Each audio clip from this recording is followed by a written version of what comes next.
Good morning students. तो जो पिछले आपकी जो क्लास में जो हमने पढ़ा था that was principles of inheritance and variation की वो पढ़ी थी हमने। इंट्रोडक्शन पढ़ी थी, फिर मेंडल के बारे में पढ़ा था, उसने किस पे एक्सपेरिमेंट किए, क्यों पी को यूज़ किया एंड ऑल। उसके बाद हमने पढ़ा था इनहेरिटेंस ऑफ वन जीन। ठीक है, तो उसको हम क्या बोलते हैं, मोनोहाइब्रिड क्रॉस। इनहेरिटेंस में हम एक जीन को लेके पढ़ रहे हैं, तो उस क्रॉस को हम क्या बोलेंगे, मोनोहाइब्रिड क्रॉस। मोनोहाइब्रिड क्रॉस में उसने मेंडल ने क्या किया था, प्योर टॉल और प्योर डवार्फ प्लांट को लेके क्रॉस करवाया था, और जो सारे सीड्स आए थे उनको जब उसने ग्रू करवाया फिर से, तो क्या बने, सारे के सारे जो बने थे टॉल प्लांट्स बने थे। ठीक है, तो उसे उस जनरेशन को बोलते हैं F1 जनरेशन और फर्स्ट हाइब्रिड जनरेशन। ठीक है, फिर उसने क्या किया, जो उसके F1 प्लांट्स थे, F1 जनरेशन के प्लांट्स थे, उनको आपस में सेल्फिंग करवाई। तो उसने F2 जनरेशन में क्या फाइंड आउट किया था कि some of the plants are also dwarf. F1 में सारे के सारे क्या आए थे, टॉल, लेकिन जब F2 जनरेशन क्रिएट करवाई तो उसमें क्या आ गए, dwarf. The proportion of dwarf plant is 1/4 and tall plant is 3:4। हमें रेशो पड़ी थी 3:1 की। ठीक है, तो डवार्फ वाले जो थे वो 25% थे एंड टॉल वाले जो थे वो कितने थे, 75%। देखो क्रॉस में, देखो this is tall, pure breeding tall जो है पेरेंट, और प्योर ब्रीडिंग लाइन जो है डवार्फ की। जब इसकी सेल्फिंग करवाई तो F1 जनरेशन आई tall, capital T small T. ठीक है, जब F1 जनरेशन की उसने क्या करवाई, सेल्फिंग करवाई, तो ही वाज सरप्राइज्ड। उसने क्या किया कि उसको डवार्फ प्लांट फिर से आके यहाँ पे प्योर फॉर्म में मिल गया। ठीक है, तो फिनोटिपिक रेशियो अगर हम देखें तो यहाँ पे तीन जो प्लांट्स हैं वो टॉल आ रहे हैं। कैपिटल टी वाला tall, capital T small T वाला क्या है, tall, capital T small T वाला टॉल, और स्मॉल टी वाला क्या है, डवार्फ। तो तीन टॉल और एक डवार्फ आ रहा है। जीनोटिपिक रेशियो देखें तो कैपिटल टी वाला एक है, कैपिटल टी स्मॉल टी वाला क्या है, दो है, तो स्मॉल टी वाला 1, तो इट इज 1:2:1। ठीक है, तो जी थी उनकी जीनोटिपिक रेशो। तो ये इंपॉर्टेंट टर्म्स हैं जो मैंने आपको एक्सप्लेन करवाई हैं अपनी पहली वीडियो में, तो आप इसको पढ़ लें। अगर कुछ समझ ना आए तो आप मुझे कमेंट में पूछ सकते हैं।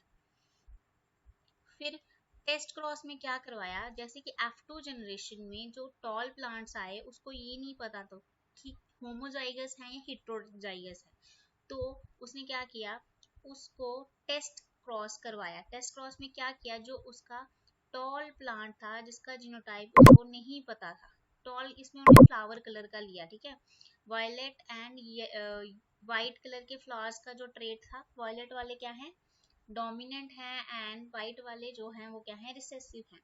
तो उसने क्या किया, वायलेट कलर का जो फ्लावर था, जो उसको नहीं पता था कि वो होमोजाइगस है या हेट्रोजाइगस।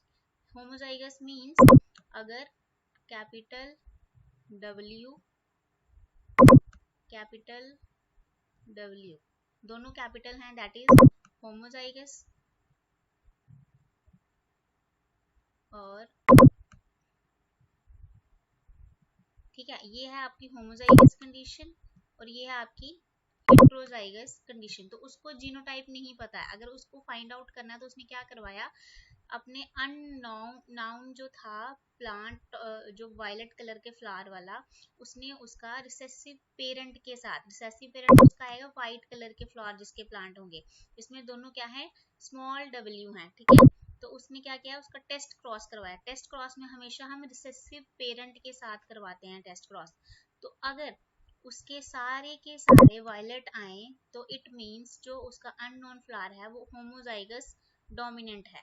ठीक है, लेकिन अगर उसके हाफ वाले डोमिनेंट करेक्टर शो करें और हाफ वाले क्या शो करें, रिसेसिव करेक्टर शो करें, इट मीन्स जो उसका अननोन फिनोटाइप जो उसको नहीं पता है, दैट इज हेट्रोजाइगस। ठीक है, टेस्ट क्रॉस क्या होता है, test cross is the cross between an individual with dominant trait and a recessive organism in order to know whether the dominant trait is homozygous or heterozygous।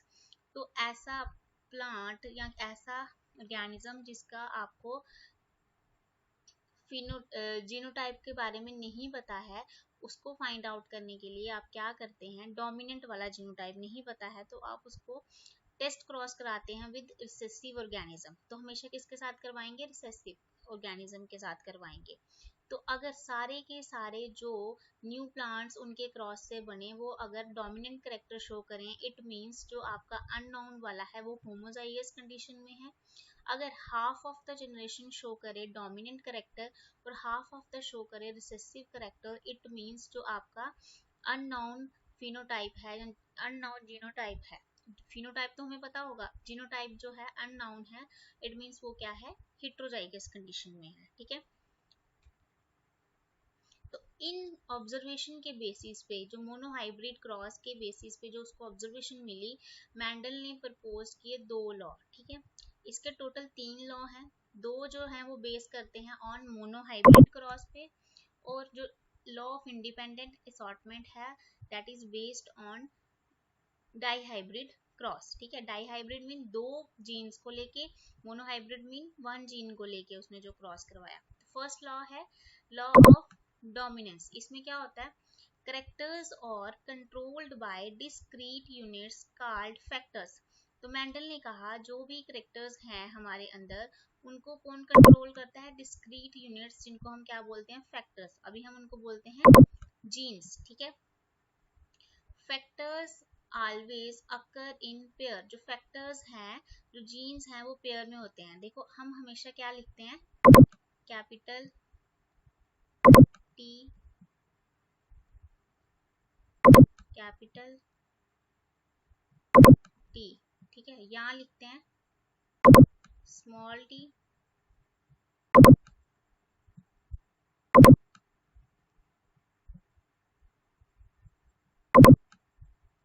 ठीक है, और यहाँ लिखते हैं कैपिटल टी,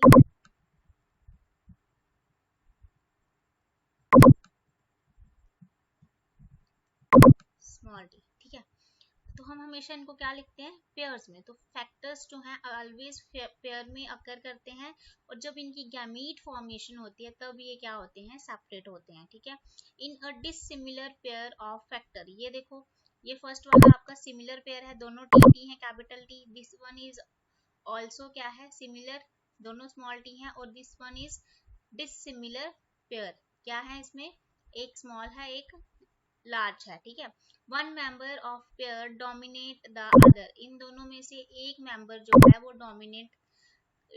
डोमिनेट करेगा दूसरे को अपने करेक्टर्स शो नहीं करने देगा। जैसे आपने क्या किया, फर्स्ट जो F1 जनरेशन में क्या था, ये था फिनोटाइप, उसमें क्या हुआ, सारे के सारे टॉल आए थे। तो कैपिटल टी वाले ने स्मॉल टी वाले के करेक्टर, जो डवार्फ करेक्टर था उसका, उसको सप्रेस कर दिया था, सिर्फ अपना ही करेक्टर शो किया। नेक्स्ट है law of segregation. Alleles do not blend and both the characters are recovered as in F2 generation। तो इसमें क्या बोला कि जो एलील्स के जो प्रॉपर्टीज होती हैं, जो उन्होंने करेक्टर्स शो करने होते हैं, वो ब्लेंड नहीं होते। ठीक है, ड्यूरिंग गैमीट फॉर्मेशन ये पेयर में दो एलील हैं, ये सेपरेट हो जाते हैं। ठीक है, जब सेपरेट होंगे तो जैसे उसने क्या किया, F2 जनरेशन में उसने ऑब्जर्व किया कि उसको डवार्फ वाले प्लांट्स में भी है। अगर उनकी ब्लेंडिंग हो जाती एलील की तो डवार्फ वाले प्लांट में भी नहीं मिलते। ठीक है, तो जो एलील्स हैं वो ब्लेंड नहीं होते हैं, मिक्सअप नहीं होते हैं, इस वजह से क्या हुआ, उसको F2 जनरेशन में डवार्फ प्लांट दोनों के दोनों करेक्टर मिले, टॉल भी मिले और डवार्फ में मिले। During gamete formation traits segregate from each other and passes to different gametes. देखो ये एक ही टाइप के गैमीट बनाएगा, कैपिटल टी वाला, ये जो भी गैमीट बनाएगा उसमें सारे में अलील आएगा स्मॉल टी। ये 2 टाइप के अलील गैमीट्स बनाएगा, एक कैपिटल टी वाले और एक स्मॉल टी वाले। ठीक है, तो क्या हो रहे हैं, ये अलील क्या हो रहे हैं, सेपरेट हो रहे हैं एक दूसरे से। Homozygous produce similar kind of gametes but heterozygous. Homozygous क्या करेंगे, same kind of alleles gametes बनाएंगे, और जो हेटेरोजाइगस हैं वो डिफरेंट काइंड ऑफ गैमीट्स बनाएंगे विद डिफरेंट ट्रेट्स। ठीक है, ये थे 2 लॉज ऑफ मेंडल। नेक्स्ट है there are some deviations from Mendel's law, कि मेंडल के लॉज के कुछ फिनोमिना ऐसे हैं जो उनको फॉलो नहीं करते हैं, जो जिनको हम बोलते हैं मेंडेलियन लॉज डेविएशंस। तो उसमें फर्स्ट आती है incomplete dominance, it is a post Mendelian discovery, Mendel के लॉज के बाद की डिस्कवरी है ये। Incomplete dominance is the phenomena of neither of the two alleles being dominant, so that expression in the hybrid is a fine mixture or intermediate between the expression of two alleles। तो incomplete dominance में क्या होता है कि कोई भी अलील, दोनों में से कोई भी अलील जो है वो डोमिनेंट नहीं होता। तो जो आपकी जनरेशन आती है उनके क्रॉस से, वो क्या आती है, इंटरमीडिएट, ना तो वो डोमिनेंट की तरह होती है ना ही वो होती है रिसेसिव, वो अलग सी निकल के आती है उनमें से। For example in snap dragon और डॉग फ्लावर एंटीरिनम, जो इसका साइंटिफिक नेम है, इसमें क्या हुआ, इनकी दो प्योर ब्रीडिंग जो क्या ली गई, प्लांट्स लिए गए, एक रेड वाला फ्लावर वाला और एक वाइट। रेड जो है वो डोमिनेंट करेक्टर है और वाइट वाला जो है वो रिसेसिव। जब इनकी क्रॉसिंग करवाई गई, F1 जनरेशन आई, तो उसमें क्या आया, पिंक फ्लावर्स आए। ठीक है, ना तो वो रेड की तरह, ना तो वो अपने फादर की तरह था, ना वो अपनी मदर की तरह। तो जो उसका नया कलर आया, जो ऑफस्प्रिंग आया, वो क्या था, सबसे डिफरेंट था। ठीक है, तो इसका मतलब क्या हुआ कि डोमिनेंस शो नहीं हो रही है, कोई भी जो अलील है वो अपनी डोमिनेंस शो नहीं कर रहा है। जब उसकी सेल्फिंग करवाई गई तो क्या हुआ, एक जो था रेड आया, जो आर स्मॉल आर, दो आए पिंक कलर के और एक आया व्हाइट कलर का। ठीक है, तो फिनोटिपिक रेशियो आई 1:2:1, जीनोटिपिक रेशियो आई 1:2:1, दोनों क्या है, सेम रेशियोज आई। तो ये मेंडल के लॉ के अकॉर्डिंग ऐसा नहीं होता था। मेंडल के लॉ के अकॉर्डिंग अगर देखा जाए, अगर हम रेड और व्हाइट में करवाते तो जो रेड वाला, जो F1 जनरेशन आनी थी वो रेड आनी थी, और यहाँ पे 3 रेड और एक व्हाइट आना था। फिनोटिपिक रेशियो 3:1 होनी चाहिए थी। तो ये मेंडल के लॉ को फॉलो नहीं करता है, सो इसको हम क्या बोलते हैं, deviation to Mendelian law. Next है कोडोमिनेंस, ये भी क्या है, एक डेविएशन है। It is the phenomena of two alleles lacking dominance recessive relationship and both expressing themselves in the organism. इसमें क्या होता है, जो जीन के एलील्स होते हैं दोनों क्या करते हैं, डोमिनेंस और रिसेसिव रिलेशनशिप जो है वो उनमें नहीं है, दोनों क्या करते हैं, साथ में अपने आप को क्या करवाते हैं, शो करते हैं। ह्यूमन बींग्स में क्या होते हैं, A B O blood grouping are controlled by gene I. कितने टाइप के ब्लड ग्रुप होते हैं, एक होता है ए होता है, बी होता है, ABO, ये ब्लड ग्रुप्स हैं, और इनके ऊपर RH फैक्टर होता है, पॉजिटिव नेगेटिव, उस बेसिस पे बड़े ज्यादा टाइप के ब्लड ग्रुप्स बन जाते हैं। इनको जो जीन कंट्रोल करता है वो है आई। ठीक है, इस जीन के 3 एलील्स हैं आगे, IA, IB and small I. ठीक है, any person contains any 2 of 3 alleles, तो हर बंदे में इन तीनों में से 2 एलील होते हैं। ठीक है, IA IB are dominant over I, जो IA और IB है, AB है, वो दोनों क्या है, इसके ऊपर डोमिनेंट है। ठीक है, क्यों डोमिनेंट है, अब देखो, plasma membrane of the red blood cells has sugar polymers that protrude from its surface, and kind of sugar is controlled by the gene. When I and AB are present together, both express their own types of sugar because of codominance, and I do not produce sugar। देखो, तो plasma membrane है जो red blood cells की, उनके ऊपर होती हैं sugar के पॉलीमर्स। तो जो शुगर के पॉलीमर्स हैं उनको कंट्रोल करता है जीन आई। ठीक है, तो जीन आई कंट्रोल करता है, जो इसके एलील्स हैं IA एंड IB, वो अपनी अपनी शुगर्स बनाते हैं। जब वो दोनों प्रेजेंट होते हैं वो दोनों अपनी शुगर बनाते हैं because of codominance. And I do not produce, जो स्मॉल आई प्रेजेंट है तो वो कोई भी टाइप की शुगर नहीं बनाता। IA अकेला प्रेजेंट होगा तो वो अपनी शुगर बनाएगा, IB अकेला प्रेजेंट होगा तो वो अपनी शुगर बनाएगा। लेकिन अगर वो दोनों प्रेजेंट होंगे, इसका मतलब इन दोनों में से कोई भी अपना डोमिनेंट कैरेक्टर शो नहीं करेगा कि एक बनाए और दूसरा नहीं। ये दोनों अगर प्रेजेंट होते हैं तो दोनों ही अपने जो शुगर है वो दोनों बनाएंगे, दोनों क्या करेंगे, साथ में मिलकर शुगर्स बनाएंगे। ठीक है, तो genetic basis of blood group in human population देखो, ये है allele from one parent, allele from two parent, second parent, genotype ऐसा होगा, ब्लड ग्रुप ऐसा होगा। देखो, अगर IA दोनों सेम एलील्स प्रेजेंट हैं तो ब्लड ग्रुप होगा A, IA IB प्रेजेंट है तो ब्लड ग्रुप होगा B। इसमें सिर्फ IA अपनी शुगर बनाएगा, इसमें IA IB दोनों ही अपनी शुगर्स बनाएंगे। अगर आई ए और स्मॉल आई प्रेजेंट है तो ब्लड ग्रुप होगा ए, क्योंकि ये इसके ऊपर डोमिनेंट है। आई बी और आई ए प्रेजेंट है तो ये same case I A B group बनेगा।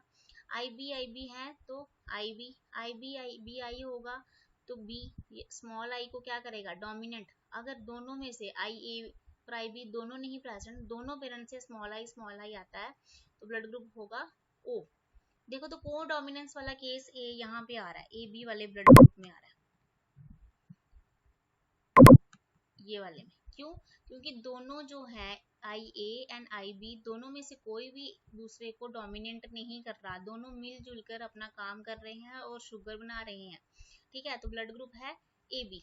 तो मल्टीपल अलील्स का कॉन्सेप्ट भी आ जाता है यहाँ पे। When a gene has more than 2 अलील, अगर कोई जीन दो से ज्यादा अलील हो तो उसे हम बोलते हैं मल्टीपल अलील्स। लेकिन हर इंडिविजुअल में जीन के दो ही क्या होंगे, अलील्स होंगे, तीनों अलील किसी में प्रेजेंट नहीं होंगे। जैसे आई ए बी होगा या आई ए स्मॉल आई होगा, तीनों आई ए आई बी और स्मॉल आई तीनों किसी में नहीं होंगे, ठीक है। तो इस चीज का हम पता कब लगा सकते हैं, जब हम पॉपुलेशन स्टडी करते हैं, ठीक है।